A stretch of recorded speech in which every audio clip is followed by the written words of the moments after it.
Alright guys, so in this test we have the 050 MOAB Eliminator versus the 040 First Strike. Both are pretty similar abilities, and that's why we're going to compare them. We want to use both abilities on mobs, of course, and they're both pretty often used in Chimps Run, so let's just see which one's better versus a lot of different scenarios. So to start off, one MOAB Eliminator is about the cost of 2 First Strikes. I did get this guy to 052 because I want to put this guy in a good spot. The thing with the MOAB Eliminator is it also does good damage on its own. So of course you want to have this on a track, also attacking. Each mauler does 100 damage plus splash. And as for the 040s, well, it's really most of the power comes in the first strike. You get the ballistic missile, but it isn't really a whole lot. So, for our first test here, we're going to try a super beefy bad. One fortified bad of around 200, and we'll see which one does more damage throughout the entire track of this cube as the map. So let it rip, and we're just going to basically activate each ability immediately off the bat. And I'm pretty sure they won't kill it, but we just want to see how much damage overall. If we're just talking about pure single target DPS, which one will shell out more damage? The Eliminator or the 2 First Strikes? So the thing here, as you can see already, we used the First Strikes in the early game, and well, we have not used it since, because, well, the cooldown is pretty long, but for the Eliminator, it's pretty damn short. Let me just take a quick look right now. 2 subs, 17k, 34 total, and Eliminator, 24.5 after this usage, and it doesn't look like it's going to accumulate much more because it's about to pop. So 29,000. Hopefully we don't crash the game with this first strike here, but if we use one more here and another one, we end up getting 68k for first strikes versus only 29. So even before using the second first strike on each of the abilities, the Eliminator was still a decent amount behind. Okay, now for test number 2, we got group bomb power, aka we're going to have 20 fortified bads. And yeah, we're going to do the same thing. Activate 2 First Strikes, activate MOAB Eliminator. But yeah, I see here the Eliminator shines because, well, you also get the benefit of the main attack, which does splash damage, which really helps versus 20 of them over here. It's going to excel over the flat damage of the First Strikes. And as the exit, we get to use First Strikes another time. And actually turns out that the First Strikes are about the same as the Eliminator, so okay. If we're talking about 20, a decent group of balloons, they're about equal. So obviously if I tested it with more MOABs, like 30, 40, you gotta assume the Eliminator would win. Alright, so what else is there to test other than the 2 we did earlier, because that's really all there is to these 2 kind of towers. No point trying that versus balloons, because obviously that's not what they're used for, so we're gonna try an actual in-game situation. So right now I got a generic setup of 3 avatars, 1 MIB, no jungle drums, and 2 alchemists. This setup dies to 98, so we'll see if 2 First Strikes make a difference here. So the thing with the First Strike here is you only get to use 1 per round. Even though 98 is really long, the issue with that is that with the First Strike, the cooldown is so long that you don't have a chance to use it twice, even if you use it immediately. So of course we're going to save it for the best time. As for when the best time is, probably when the Zoom Gs is going to overlap the Super Cerams. That's how you get the most damage, or probably the best leverage you can get out of the situation. Because the thing with the First Strike, it always auto-targets the strongest balloon. So right now we're kind of falling behind. But it looks like the avatars are going to deal with all the fortified Cerams. Let me just use the First Strike here. You see? It actually took down the Cerams underneath here. And that's why we used it at this exact time. And for First Strike number 2, we're going to use it right now over here. And there we go. We just took care of a lot of Cerams at once. So yeah, and I think we're going to NLL this round with some very good First Strike timing FOI. We also had 1 knockback and 2 non-knockback. Just because if I added more knockback, it would actually make the round beatable without First Strikes. So yeah, knockback OP. But now we tried the 050 bomb. So where to put it? Probably just smack dab in the middle. It probably is eating up the alchemist buffs from the avatar, but let's see if that matters. Let's play. And I'm gonna leave the Eliminator probably on first. Because again, you don't want to pop them all at once. So with that said, I don't know if I want to use this Eliminator ability, because that's gonna take down Zoom Gs faster. But I guess I'll use it anyways, I don't know. So far you can definitely see a difference though, in terms of like how early these BFEs are gonna pop. I'm just gonna use the ability sparingly, but right now, it actually does not seem to be doing as well as I thought.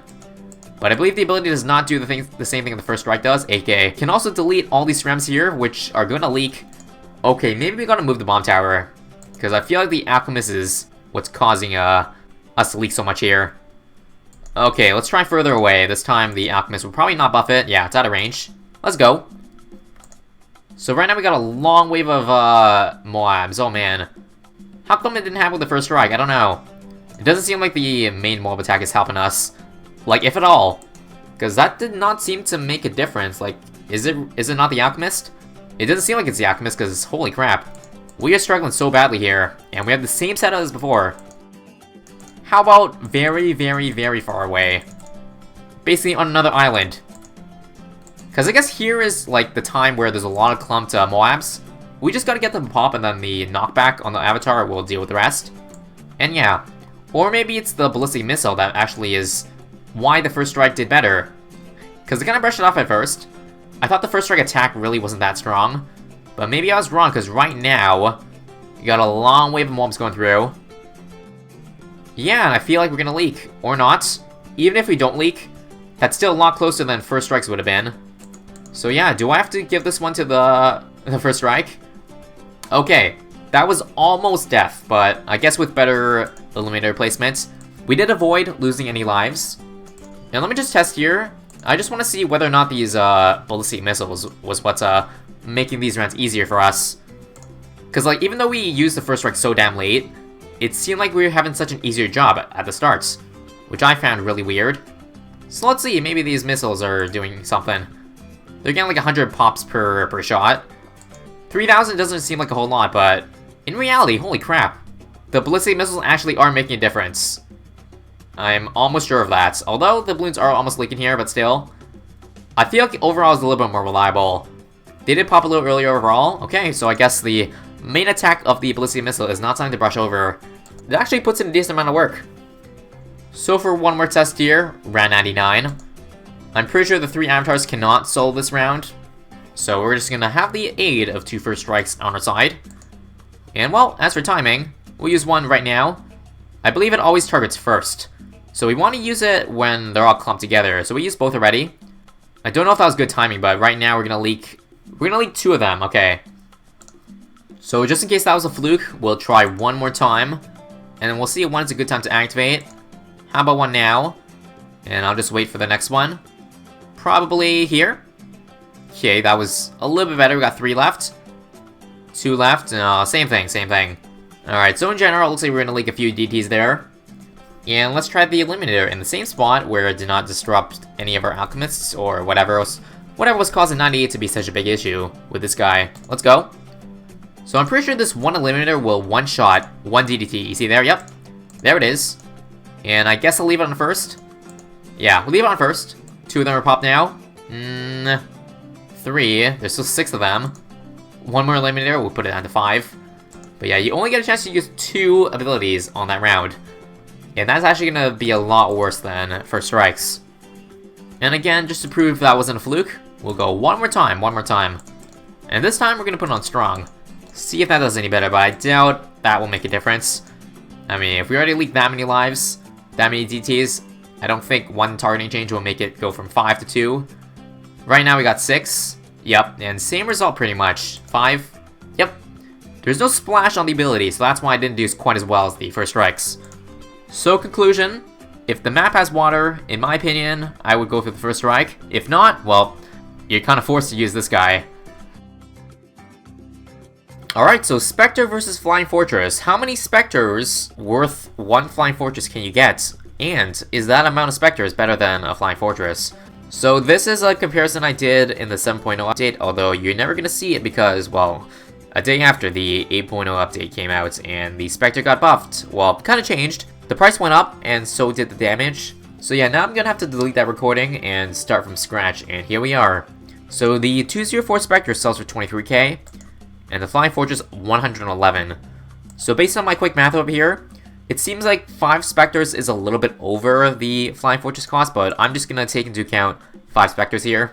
Think the price is close enough. So before the change, 8.0, it was actually 6 Spectres is worth 1 Flying Fortress. So this should actually be a pretty interesting test. So let's start. First off, how about playing damage? How much damage does it do to a bad? And let's play. So far the Flying Fortress is doing a whole lot of damage. Look at that. Looks like it's going to pop the bad before it even hits the middle here. Let's see. Granted, Corefield is a pretty long map, but I'm not sure, did Flying Fortress get a buff in 8.0? I'm pretty sure it did not, but damn. Popped it pretty damn quick. Not even halfway, in fact. Let's send a couple of space DTs out, or let's say, let's try 99, round 99. How does it do? Is it good DT bomb power, or does it suck? It's actually not too bad, except for the fact that, well, when you have an infinite, or any targeting, for that matter, there's a lot of balloons that are gonna leak, but that's kind of how the ace goes. Alright, so now we got 5 spectres, all in the figure infinite formation. So I did take a quick look, and yes, the Flying Fortress did get a pretty big buff. So that's why the bad popped really damn quickly. Because I remember when I did this test like a couple weeks ago in 7.0, the Flying Fortress did not do quite as well. So let's send out round 100 right now. These guys also got a pretty big buff. But right now it looks like they're kind of, yeah, nowhere near as fast as the Flying Fortress. Because you see the Flying Fortress popped before halfway. But the bat isn't even like halfway popped by the time it reaches this point. Okay. So we got a clear winner here, folks. If we're talking about single target DPS, then the Flying Fortress by far. Not even close. And let me just see here. Okay. So the Spectres can at least pop the bad layer. Not too shabby. Alright, since we tested 99 on the Flying Fortress, let's test 99 with Spectres. Let's go. And how are we gonna do? So yeah, well, that was awful. Oh man, that is terrible. So they are doing damage to the DTs, but yeah, not even. Flying Fortress by far over 5 Spectres right now. Okay, now for our next test, we're going to test pure DPS. So we're going to sell 50 bads all clumped together, just to see the maximum palm power we can get on this tower. Like, I'm pretty sure right now it's hitting Pierce Cap with the explosions, with everything else inside. And it actually seems like the Flying Fortress is going to pop it before we even reach the exit here. Might need to test with some beefier balloons, but let me just see here. So it passes the 1 million damage mark at around over here. My god.